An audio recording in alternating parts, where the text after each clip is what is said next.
लाल कुआं में रेलवे प्रशासन द्वारा जनता की सुविधाओं के लिए विशेष ट्रेनें चलाई जा रही हैं। इसके लिए रेलवे प्रशासन ने लाल कुआं से हावड़ा तक चलने वाली स्पेशल ट्रेन को अनुमति दे दी गई है, जिसके तहत 11 अप्रैल को रामनगर में आगरा फोर्ट जाने वाले स्पेशल ट्रेन लाल कुआं से होती हुई जाएगी। साथ ही दूसरी ट्रेनें 17 अप्रैल को लाल कुआं से हावड़ा स्टेशन को रवाना होगी, जिसकी रेलवे ने सभी तैयारियां पूरी कर ली हैं। वहीं कोरोना के बढ़ते संक्रमण को देखते हुए यात्रियों के लिए रेलवे स्टेशन के गेट पर ही सैनिटाइजर मशीन लगाई गई है। साथ ही सोशल डिस्टेंसिंग का पालन कराए जाने के लिए सभी व्यवस्थाएं सुनिश्चित कर ली गई हैं।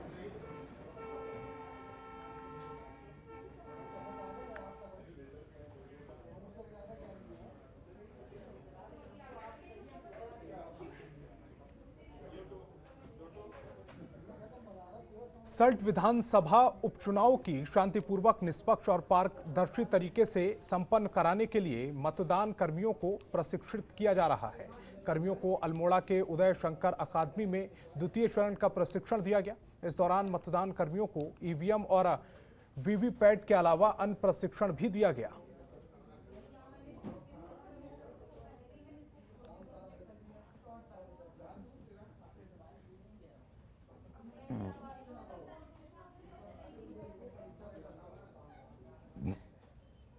ये सेकंड राउंड ऑफ ट्रेनिंग है। इससे पहले हमने एक पीठासीन अधिकारियों की और मतदान अधिकारी प्रथम की एक ट्रेनिंग कराई थी। आज हमने इनकी पोलिंग पार्टीज निर्धारित कर दी गई हैं रैंडमाइजेशन के माध्यम से। तो आज जो समस्त पोलिंग पार्टी जो बूथ में जाएगी उनके ट्रेनिंग प्रशिक्षण ये हमने आयोजित किया गया है। इसमें 2 चरणों में ट्रेनिंग किया जा रहा है। प्रथम हाफ में एक बैच को हम लोग थियोरेटिकल ट्रेनिंग देते हैं और फिर उसी पोलिंग पार्टी को जो है सेकेंड हाफ में जो है ईवीएम का एक हैंड्स ऑन ट्रेनिंग उनको दी जाती है। इसके बाद फिर जो है एक थर्ड रैंडमाइजेशन होगा, जिसमें कि इन पोलिंग पार्टीज को बताया जाएगा कि किस बूथ में जाना है।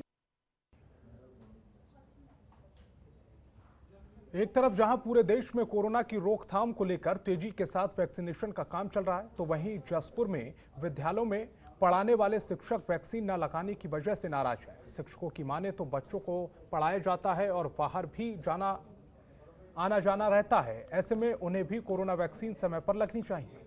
वहीं नाराज शिक्षकों ने विभागीय अधिकारियों को कई बार पत्र लिखा है, लेकिन शिक्षा विभाग के अधिकारी इस ओर कोई ध्यान नहीं दे रहे। वहीं बेसिक शिक्षा अधिकारी और आशाराम चौधरी ने कहा है कि पहले सरकारी विद्यालयों में अध्यापकों को वैक्सीन लगाई जाएगी, उसके बाद ही विद्यालयों के अध्यापकों को भी कोरोना का टीका लगाया जाएगा।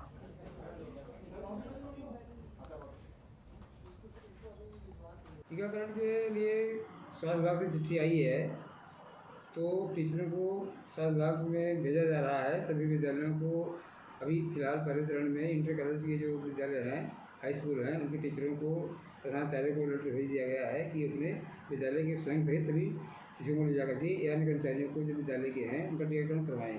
तो भाई बाकायदा डेट वार में उनको वहाँ जाने के लिए चिट्ठी भेज दी गई है खंडर गैरी महोदय द्वारा। अब इसके लिए तो हम बात करेंगे डॉक्टर साहब से कि अगर प्राइवेट वालों को भी टीकाकरण अभी पहले लगाएंगे, क्योंकि अभी तो उन्होंने जो कोरोना वायरस में काम किए थे उसमें ज़्यादातर राजकीय विद्यालय के थे। अभी चिट्ठी जो आई हुई है स्वास्थ्य विभाग की, उन्हें सरकारी राजकीय विद्यालयों के अध्यापकों को टीकाकरण के लिए कहा गया है। लक्सर में कोरोना महामारी के बढ़ती रफ्तार को देखते हुए स्वास्थ्य विभाग ने कोरोना सैंपलिंग के साथ ही वैक्सीनेशन का काम तेज कर दिया है। वहीं स्वास्थ्य विभाग खासतौर पर फैक्ट्रियों और छोटे बड़े उद्योगों पर फोकस कर रहा है। इसी कड़ी में लक्सर के शुगर मिल में शिविर लगाकर मिल कर्मचारियों और उनकी फैमिली को टीकाकरण किया गया। इसके साथ ही जनतंत्र टीवी के संवाददाता ग्राउंड जीरो पर जायजा लेने पहुंचे, साथ ही कर्मचारियों और स्वास्थ्य कर्मियों से बातचीत भी की। स्वास्थ्य विभाग ने अब पूरी मुस्तैदी के साथ में कवर कस ली है और अब सेशन साइटों पर जाकर के वैक्सीनेशन किया जा रहा है। आज स्वास्थ्य विभाग की टीम लक्सर शुगर मिल पहुंची है। यहाँ तमाम जितने भी कर्मचारी अधिकारी सबको वैक्सीनेट किया जा रहा है। बात करेंगे कुछ लोग मौजूद है। आपका नाम क्या है? अभी आपका वैक्सीनेशन हो गया? क्या स्थिति मतलब किस तरह से व्यवस्था बनाई गई है?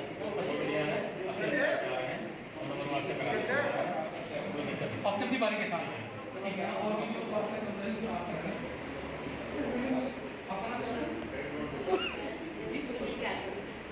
सुषमा जी, अभी तक कितना वैक्सीनेशन हुआ? 54। और क्या टारगेट है? कुछ पता नहीं। आप लोगों का क्या दायित्व?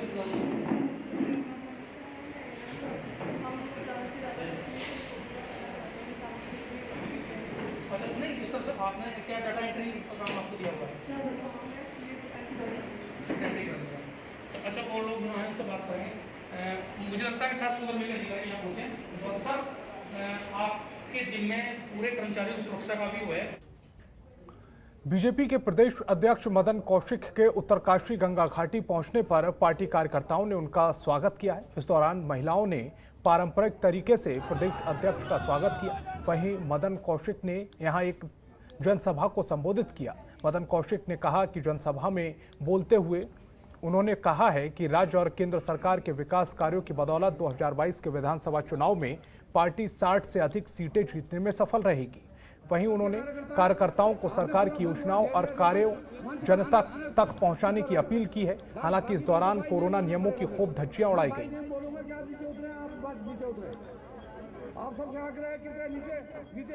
का ये पहला दौरा है बतौर प्रदेश अध्यक्ष बनने के उत्तरकाशी जिले का, और उत्तरकाशी जिले के दौरे के प्रारंभ से ही ये 2 दिवसीय दौरा है।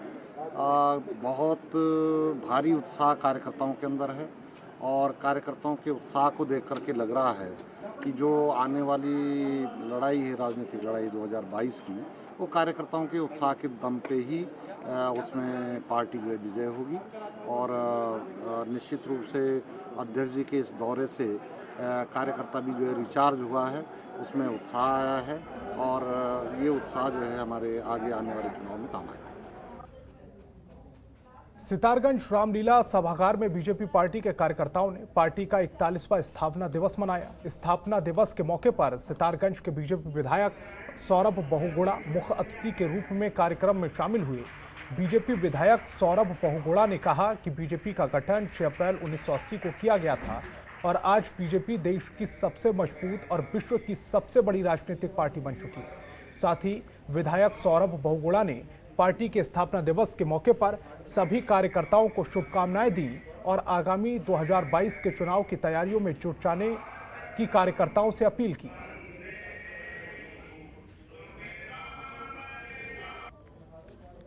पार्टी के स्थापना दिवस की बहुत बहुत शुभकामनाएं। और आज हमने समाज से हमने उन लोगों को याद किया है, उन लोगों को नमन किया है जिन लोगों ने इस पार्टी की स्थापना करी। बहुत सारे कार्यकर्ता ऐसे उन्होंने बलिदान दिया। आज जहाँ पर भारतीय जनता पार्टी खड़ी है, वो सब उन्हीं का योगदान है। हम 2 सीट से शुरू हुए थे, और आज हमने पूरा देश में भारतीय जनता पार्टी की सरकार है, कई स्टेट्स में भारतीय जनता पार्टी की सरकार है। इसका सारा श्रेय हमारे नेताओं को और हमारे कार्यकर्ताओं को जाता है। और हमने तो 2022 में इतना ही बोला है, सारे कार्यकर्ताओं को सबसे अपील करी है, निवेदन किया है कि जो मोदी जी का नारा है, हमारा बूथ सबसे मजबूत, उस पर काम करें, और हर कार्यकर्ता अपने बूथ पे आज से लग जाए, ताकि आने वाले 2022 में हम लोग फिर से भारतीय जनता पार्टी को सितारगंज से नहीं, पूरे उत्तराखंड से जिता के हम लोग भेजेंगे। यूपी के मीरापुर से भाजपा विधायक अवतार सिंह भड़ाना ने लक्सर में आयोजित किसान मजदूर महापंचायत में मुख्य अतिथि के रूप में शिरकत की। इस दौरान उन्होंने दिल्ली और देश के अन्य हिस्सों से कृषि कानूनों के खिलाफ चल रहे आंदोलन को सही बताया। कहा कि भाजपा सरकार किसानों, मजदूरों और गरीबों का दम घोट रही है। उन्होंने कहा कि उनके लिए देश के किसानों, मजदूरों, गरीबों, पिछड़ों का हित पहले है। वहीं उन्होंने कहा कि किसानों के समर्थन में आने के बाद उन्होंने अपना इस्तीफा विधानसभा अध्यक्ष को सौंप दिया है, लेकिन अभी तक उसे स्वीकार नहीं किया गया है। भड़ाना ने कहा कि केंद्र और यूपी में बीजेपी की सरकार बनने से पश्चिमी यूपी की अहम भूमिका रही है, लेकिन केंद्र और राज्य की सरकारों ने इस क्षेत्र की अनदेखी की है।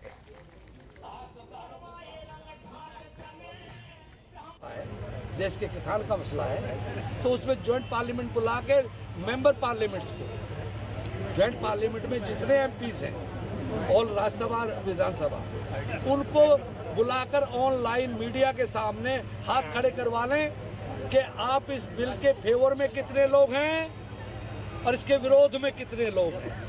तो इस देश का किसान और मजदूर मैं कह रहा हूं कि जब उनको लगेगा जिन किसान मजदूर ने तुम्हें जिताकर भेजा है, अगर ये बिल पास करने की हिमाकत की, तो दोबारा तुम पार्लियामेंट का मुंह नहीं देखोगे। तो इस बुलेटिन में फिलहाल इतना ही। देश दुनिया की तमाम बड़ी खबरों के लिए देखते रहिए जनतंत्र टीवी। खबरों के निष्पक्ष विश्लेषण के लिए सब्सक्राइब करें Jantantra TV and press the bell icon. Never miss any update.